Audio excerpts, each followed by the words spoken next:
That's right, it's a great and glorious soon to be famous one day. NickDutch here yet again.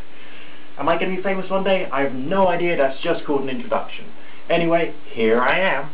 Okay, for those of you guys who saw my last video, you'll notice that it was a dig at atheists. What I want to do is try and provide a bit of balance. What I'm going to do is I'm going to have a look at the psychic world, the psychic industry, which is of course the world in which I work. Now let's have a quick look at the psychic world, which is full of misinterpretations, it's full of straw man arguments, it's full of bullshit in many, many different ways. Now, for me to say that the psychic world and the psychic industry is full of bullshit might seem very strange, because a lot of you guys know, not everyone of course, but a lot of you guys know I'm actually a professional tarot reader. So why would a professional tarot reader be standing up here telling you that the psychic industry is full of bullshit? The way I see it, within certain markets, within certain social groups, changes of perspective have to be made. And within the psychic world, we've got bigger problems than you might imagine. Now, the product of a tarot reading or a psychic reading is called an entertainment service. It is legally demarked as an entertainment service. And I think that is appropriate, and I think that is right. The reason being is that you should always get different points of view to help you out with all little problems that you may come across in your life. If you go and have a tarot reading, it's a great way of sitting down and taking a different point of view, discussing a few ideas. And the way that I do it is that the reading itself starts as the way of beginning the whole conversation. And yes, as you've seen in some of my previous videos, I do believe in what I do, and yes, some strange, apparently miraculous results do happen from time to time, not each and every single time, and it of course does depend to a large degree upon the mentality of the client, as much as whether I'm in a good mood or not. The demarcation of a tarot or psychic reading as an entertainment service has both its benefits as well as its problems. On the benefit side of things, it encourages people not to take a tarot or psychic reading too seriously, so the client is still in full responsibility of their own life. But on the other hand, it does seem to provide some practicing psychics with the free rein to say that their visions come directly from God, they're challenging the Archangel Gabriel and all the rest of that, and then to use the idea that they're providing an entertainment service just as their escape clause. This is also somewhat deceptive, because the client themselves doesn't always know what to think, and sometimes the client needs help in how to think, which is where my style of readings can actually help when I'm doing it in a live session. Out of all of the information that we receive about the psychic world, we have some ideas which are truthful, we have some ideas which are very honest and potentially useful, but we also have a lot of religious ideas, and we have a lot of dogma thrown in as well. On top of that, there's also a lot of outrageous claims, which even a practicing psychic and, in inverted commas, magician such as myself would not only find hard to believe, but would strongly recommend that lots of people do not believe. If you go onto any psychic's website and you go through the list of readers, you'll see some people claiming that they're receiving their communication from guides. You'll see that some of them are claiming that they're receiving their communication from angels, from God, reading a person's energy field, and a wide variety of other apparent sources. Although there are many studies which do suggest that some phenomena such as remote viewing are real, as I pointed out in a previous video, just go to my videos section and do a search for remote viewing and you'll find that particular video. It may be naturally assumed by some individuals that if remote viewing is true, then everything else must be true. However, when we're dealing with theological concepts such as the human energy field, the universal energy field, angels, spirit guides, gods, and other apparent supernatural beings, we have to take these ideas not only with a pinch of salt, but to see them in real perspective. They are ideas from theology. They are ideas from mythology or religion.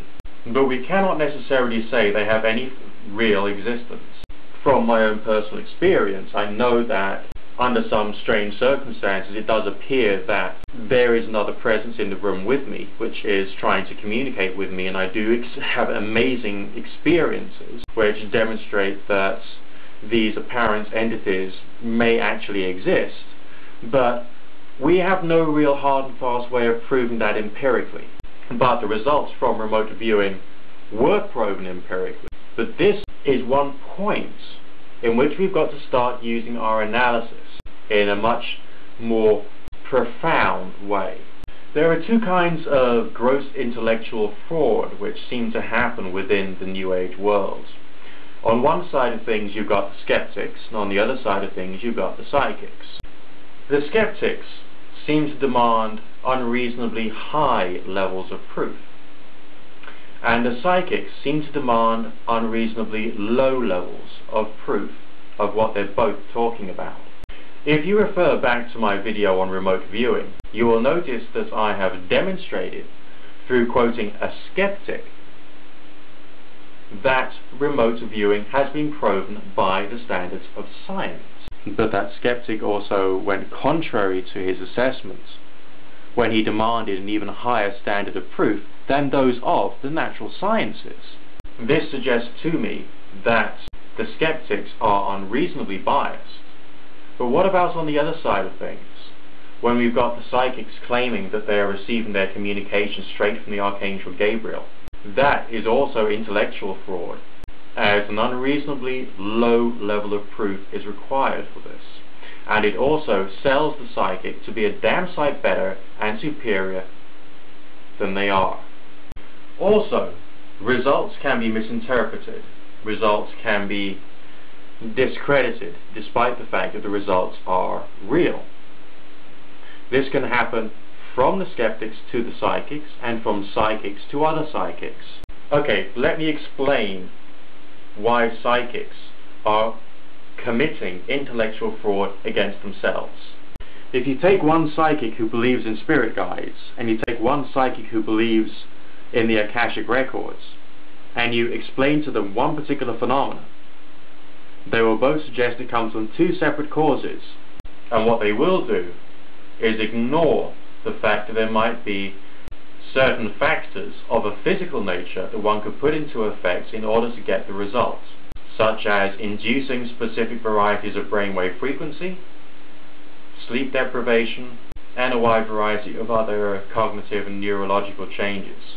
However, these two psychics, or two groups of psychics, will be perpetually in an ideological battle against each other, both of them knowing in their own mind that they are right, but neither of them actually focusing on the physical situations which may have brought about the results, neither of them analyzing the psychological changes which may have assisted in generating the results. Now, when we're thinking about the skeptics, often alternative hypotheses are provided by the skeptics as to why certain psychic phenomena occur.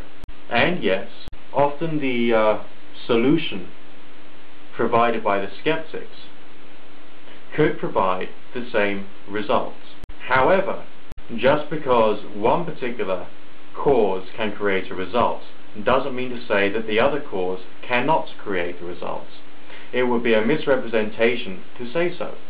And also to suggest that psychic phenomenon goes against all known science is also an intellectual fraud, because science as a body of knowledge is expanding all the time.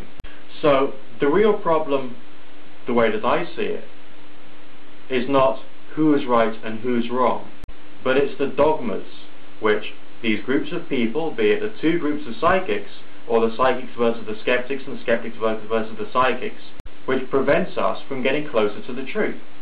Either humans with our massively expanded cerebral cortexes cannot actually find a method to analyze these phenomena properly, which I find hard to believe, or to date humanity has not been ready to be able to express the methods of analysis and the attitudes that one should take to these phenomena, which seems a little more likely. Why could that be? Probably because humans tend to hold rigidly onto dogma, and they don't give themselves the ability to think freely and to be able to say, maybe I'm wrong. With the way that the psychic industry is at the moment, I find it hard to believe that the vast majority of psychics are actually capable of the intellectual leaps that they would need to be able to successfully analyze these phenomena. Also, the way that the scientific community is at the moment suggests that they're also not quite intellectually or linguistically equipped to deal with these phenomena either. So where does that leave people like you and I? I guess we're going to have to carry on looking. And more importantly, we've also got to carry on learning more about how to think about these things in a way which is devoid of dogma. Looking at that which is known first and moving on from there. There's just more to know. This is NickDutch, signing out.